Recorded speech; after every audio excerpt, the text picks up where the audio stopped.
Now that we've gotten acquainted with our Milky Way galaxy, we're ready to move on and explore other galaxies in the universe. As we do so, we see many that look very much like our Milky Way.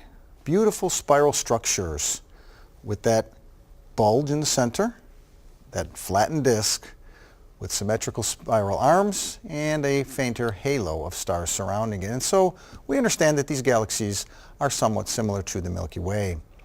But let's introduce now a second major type of galaxy, and these are known as elliptical galaxies. What's the main difference? Well, here the elliptical galaxies simply don't have a disk.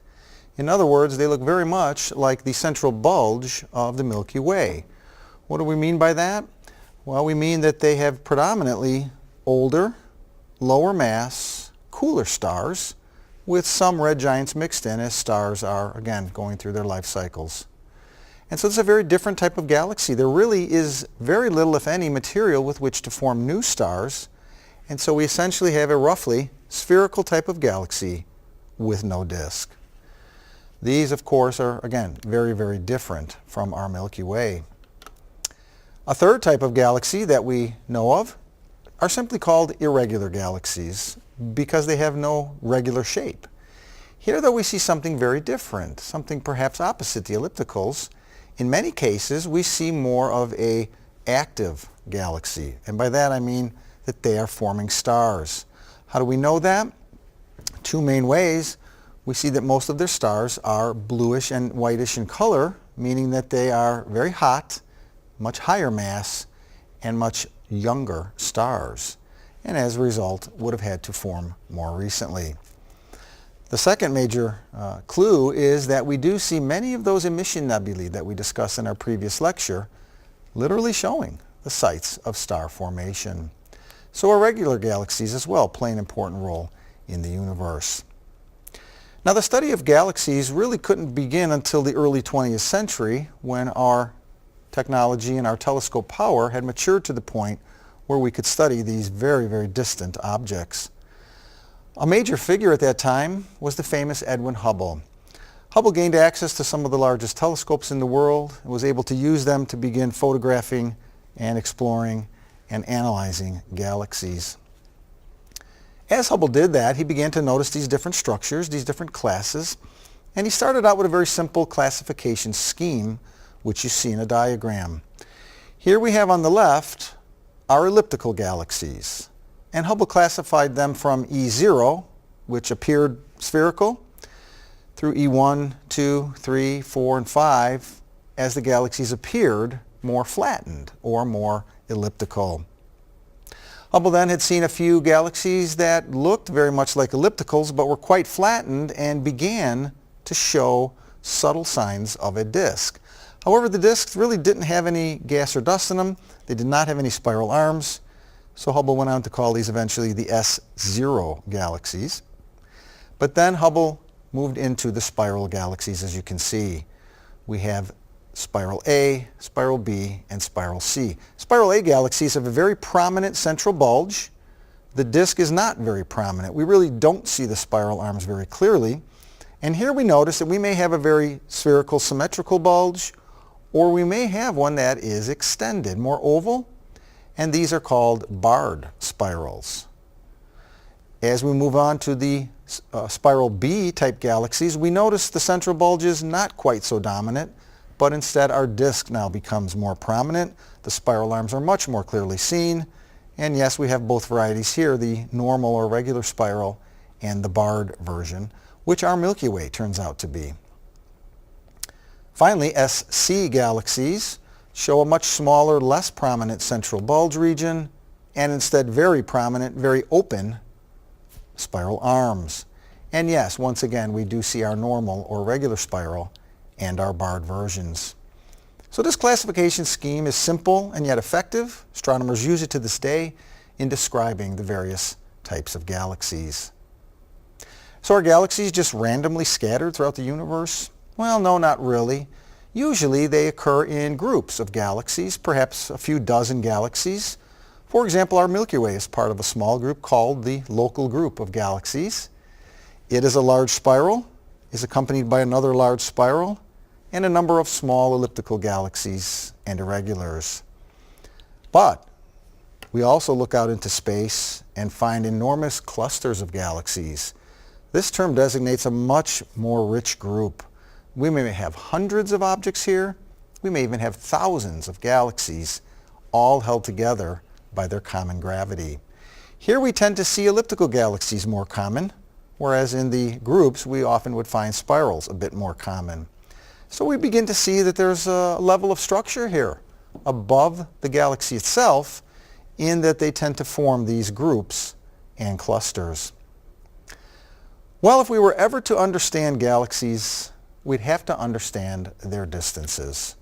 Think back when we began to study the stars. Wasn't the distance one of the very first properties we really needed to be able to understand?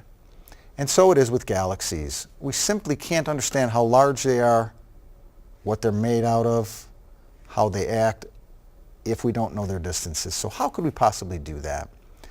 Well, early in the 20th century, discoveries were made that led us to the distances to galaxies. This began by understanding again that relationship we talked about earlier with luminosity and brightness and distance.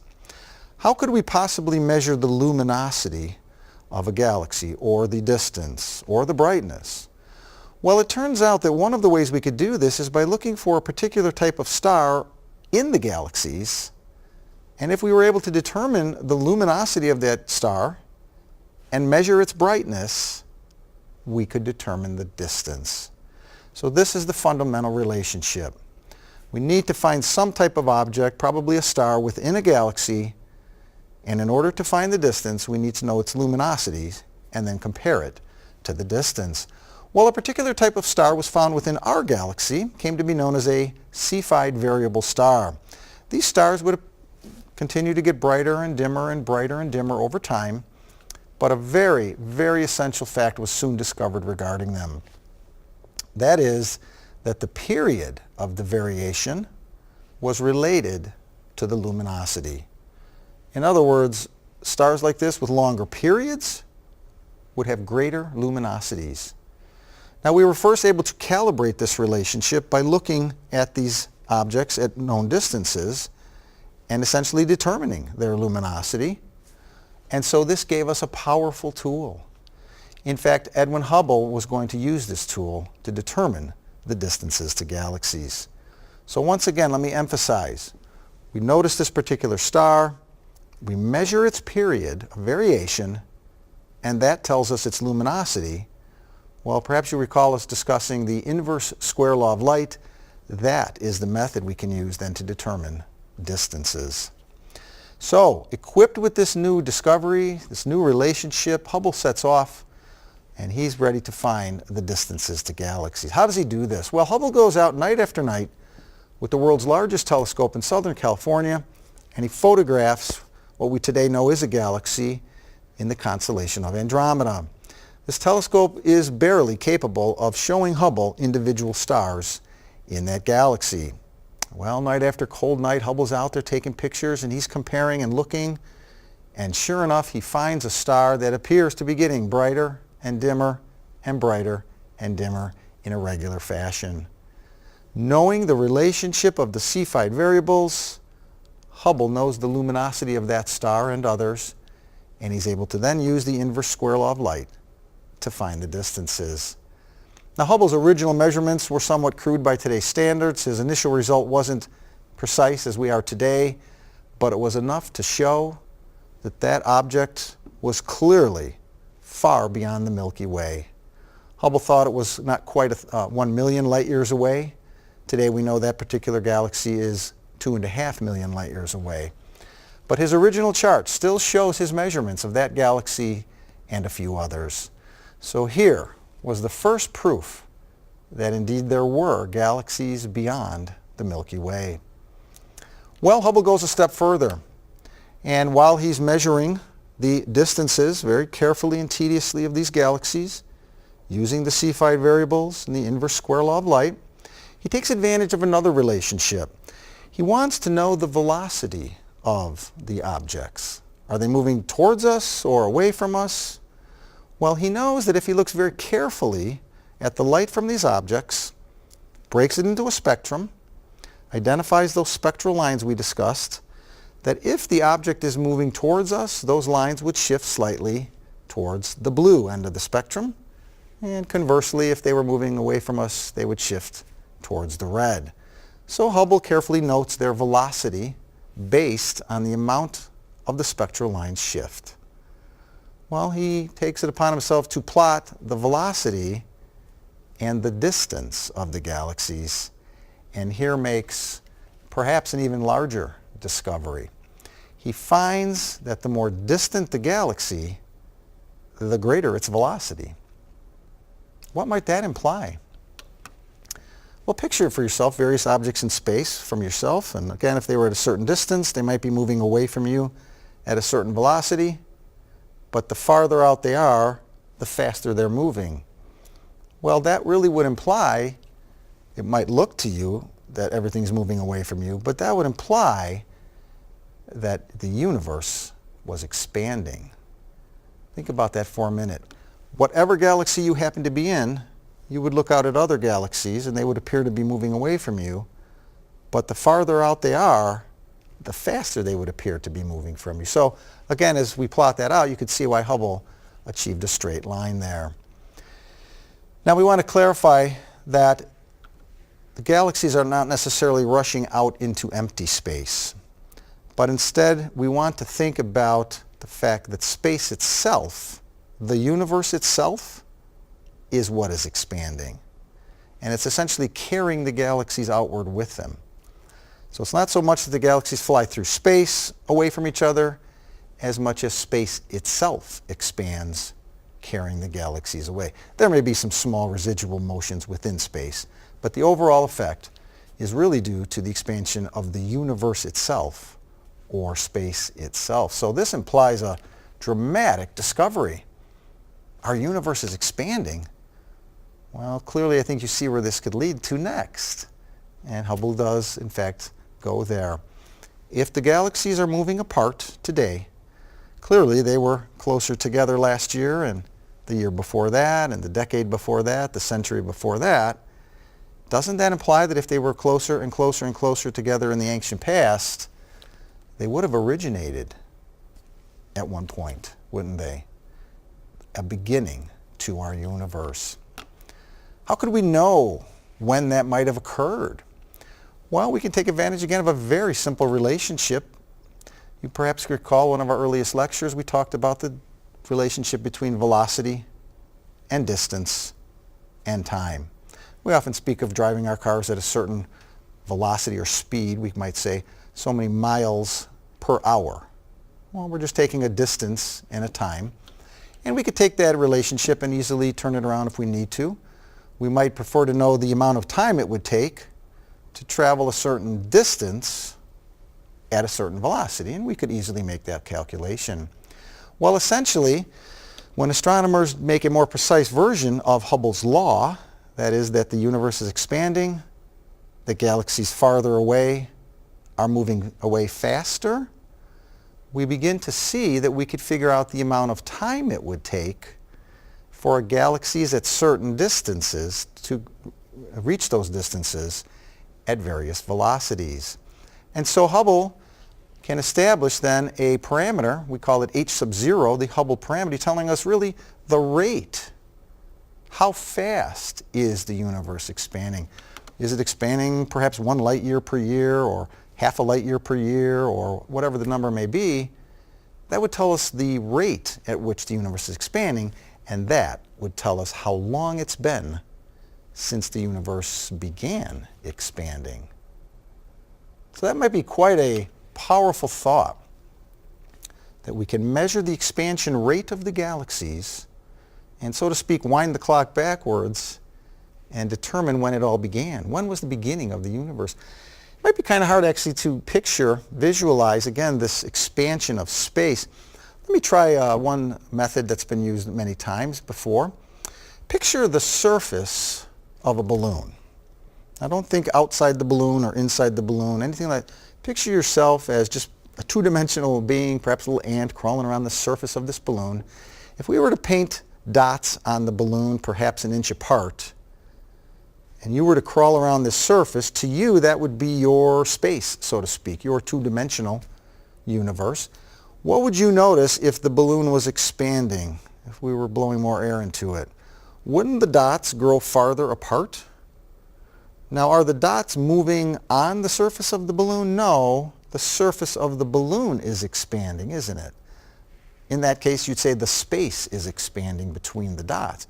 Well, this is similar to what happens in our universe. Of course, it's a three-dimensional universe, not a two-dimensional universe, but this is sometimes a useful way to illustrate what we're discussing.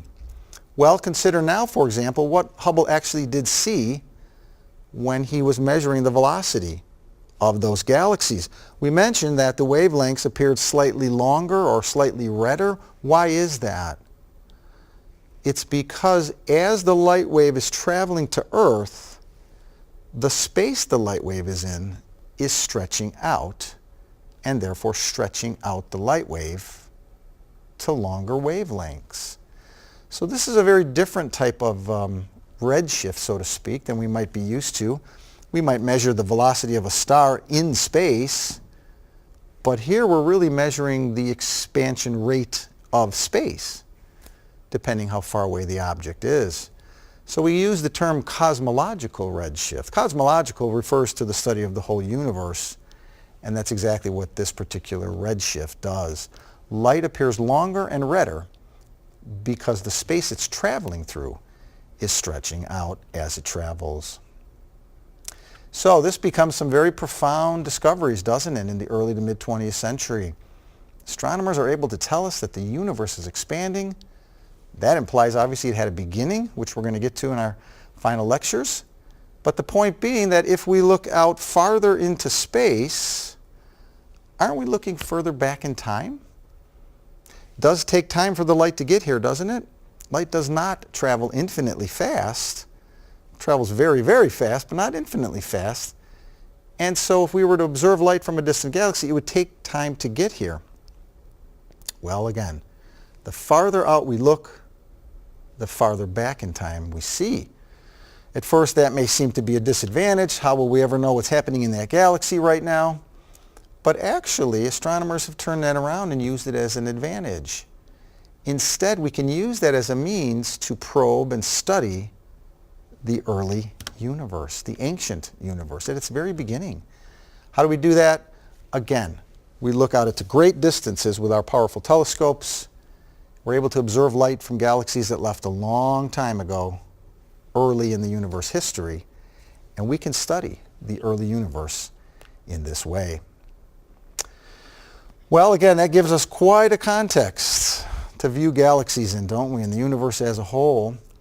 But before we go too much farther, let's stop for a minute and think about the different types of galaxies we've come across. Why are there different types? What's the reason why we have spiral galaxies, elliptical galaxies, and irregulars? Well, without going into too much detail, I'm going to mention several factors that come into play. Number one, we discussed when a galaxy is forming, it's contracting under the force of gravity. Some galaxies, of course, we would imagine would spin a little bit faster, wouldn't they? Others would spin perhaps not quite so fast. Well, it turns out that if our galaxy spins relatively slowly, what type of galaxy will it tend to form?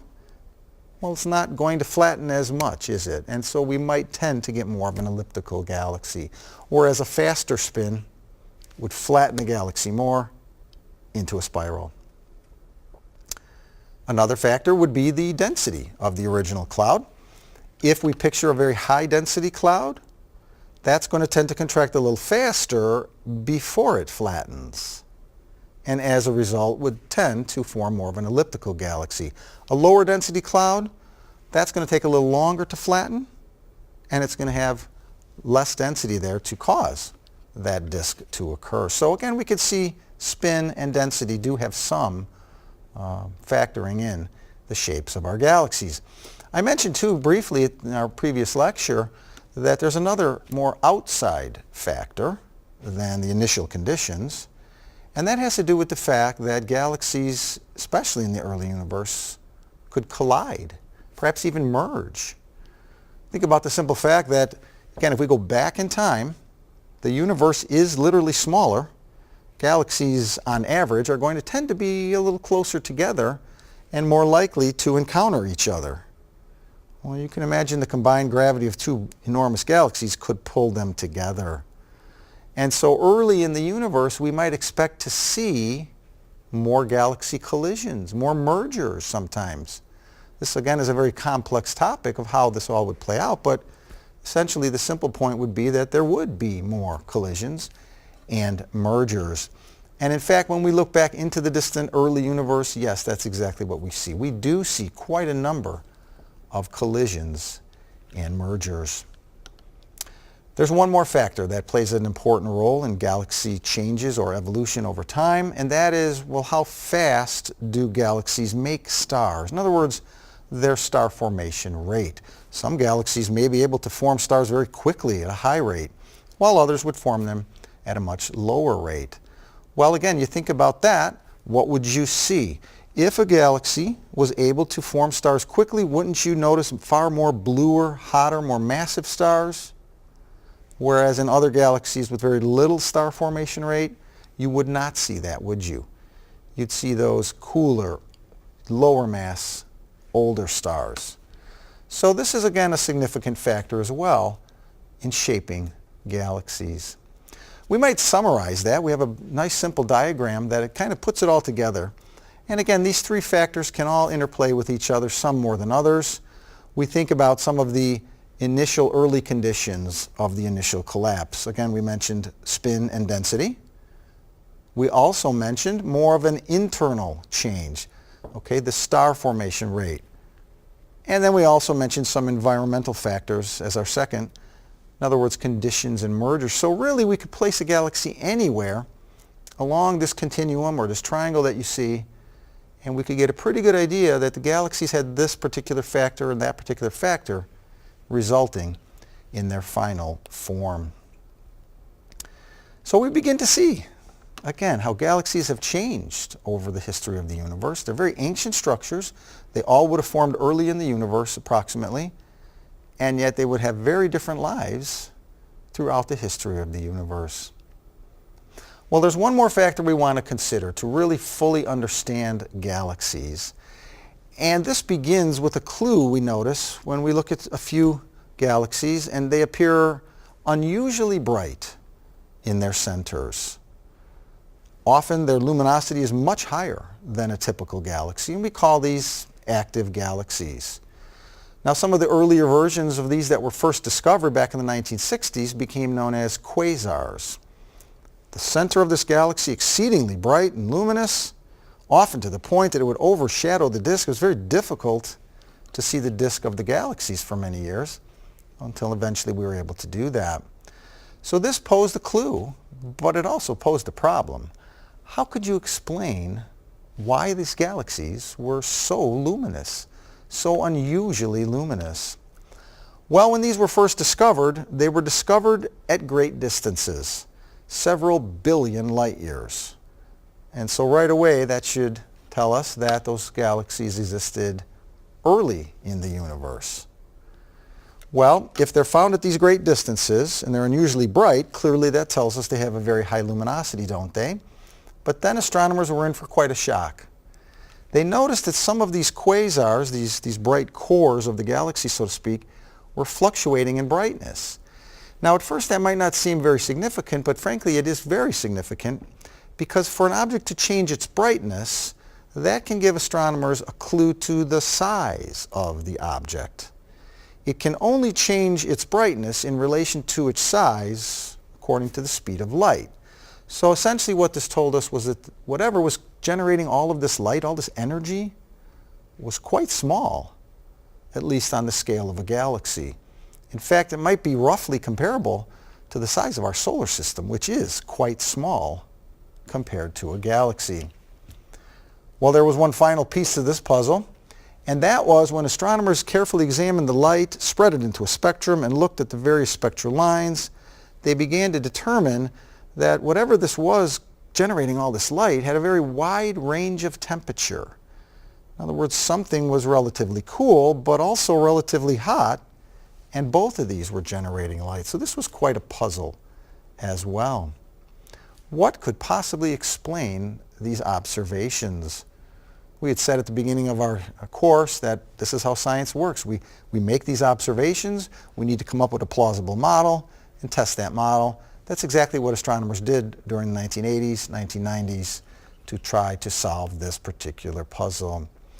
Well, eventually it became clear that there really was only one explanation for all of these various observations, and that had to do with each galaxy having a supermassive black hole in its center. Now you recall we mentioned that the Milky Way has a supermassive black hole at its center, but today our Milky Way is not pouring out unusually large amounts of energy. It's very quiet. But early in the history of the universe, many galaxies were pouring out all of this energy. How do we explain that? Well, consider such a huge, massive black hole, of course, having enormous gravity and would be able to draw in matter in large quantities. Now, as that matter is drawn towards the black hole, it's going to be accelerated, isn't it? It's going to reach a very high velocity. In fact, so high of a velocity, it's not going to be able to dive directly into the black hole. No, it's essentially going to overshoot it somewhat and get trapped in a disk of material spiraling around our black hole. We call this an accretion disk. Well, as matter is slowly, gradually spiraling down, it's of course rubbing into other matter at different velocities and generating quite a bit of friction. That friction causes our disk to get very, very hot, and you can well imagine that the closer you are to the center, the faster the material is moving, the more friction generates more heat, higher temperature. That higher heat, that higher temperature material now generates more light. So this begins to explain that wide range of temperatures. Material out here at the outer edge of our accretion disk is relatively cool, but the farther in you move towards that black hole, the hotter it becomes, and the light it emits changes. We see a characteristic change in the amount of light, the type of light, really the wavelengths of light that are emitted. Well, this is a nice model, and amazingly enough, this model turns out to be perhaps the most effective way to change matter into energy. You might know that Albert Einstein, in his theory of relativity, said that energy and matter are very much the same thing. One can change into the other. Well, here we have perhaps one of the most efficient ways to turn matter into energy.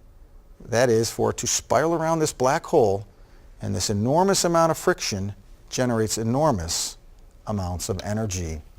So this model has been repeatedly tested and found to work very, very well in explaining the enormous luminosity of those quasars, of those active galaxies.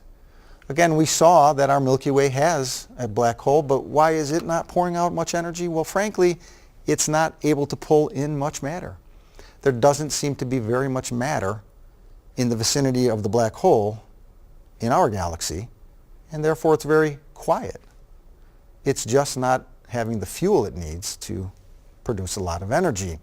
Well, then why were those galaxies in the early universe able to do that? Well, very simply, they had much more matter at their disposal. They were able to draw in much more material, and they were able to generate enormous luminosities. But interestingly, can you see that, again, that was more of a phase in the early universe. Many, if not most, galaxies would go through that very active phase when they were, again, generating tremendous amounts of energy. But by now, their energy is reduced. A little bit like human beings, isn't it? When we're younger, earlier in our lives, we generate more energy, and later in our lives, we don't. So it seems that this is a normal stage of a galaxy's life. Early on, it has great amounts of fuel that it can draw into its central black hole, generate lots of energy. You and I look into the distance and see that black hole, at least the energy it produces. We don't see the black hole, obviously, and we call it an active galaxy. So a fascinating story, how we've been able to uncover and explain how these ancient active galaxies can produce so much energy. Well, we've had a nice overview, haven't we, of galaxies, some of their properties, a little bit of their history, how they've changed over time. Let's review some of the things we've discussed. We saw that besides the spiral galaxy like our Milky Way, there are elliptical galaxies without a disk and star formation. Irregular galaxies, on the other hand, tend to have more star formation and really an irregular shape. We saw that galaxies tend to form into groups and clusters. But how did we determine the distances to galaxies? Well, we saw the method there was using those Cepheid variables. Stars that change their brightness in a predictive manner tells us their luminosity. And if we then compare their brightness to their luminosity, we can find their distance, can't we? Well, Edwin Hubble was a major figure in early research of galaxies. He used Cepheid variables in nearby galaxies to establish their distances. He also measured the velocities of those galaxies and made an astonishing discovery that the farther away the galaxy is, the greater its velocity.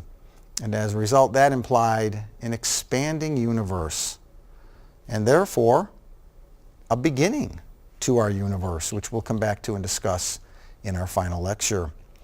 We also were able to see how galaxies are very different in terms of their characteristics. We talked about their spin and their density when they formed. We talked about the role that collisions played in the early universe. And we talked about how star formation rate, even to this day, can greatly affect the appearance of a galaxy.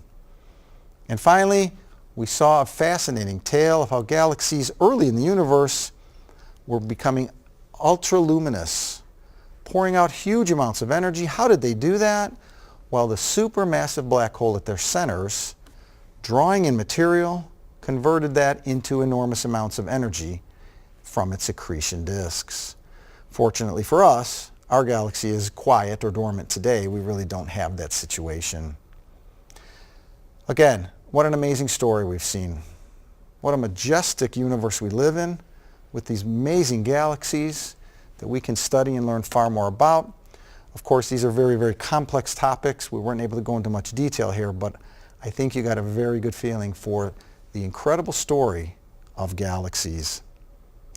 In our final two lectures, we're going to discuss some amazing other characteristics of galaxies. Perhaps you've heard of dark matter and dark energy.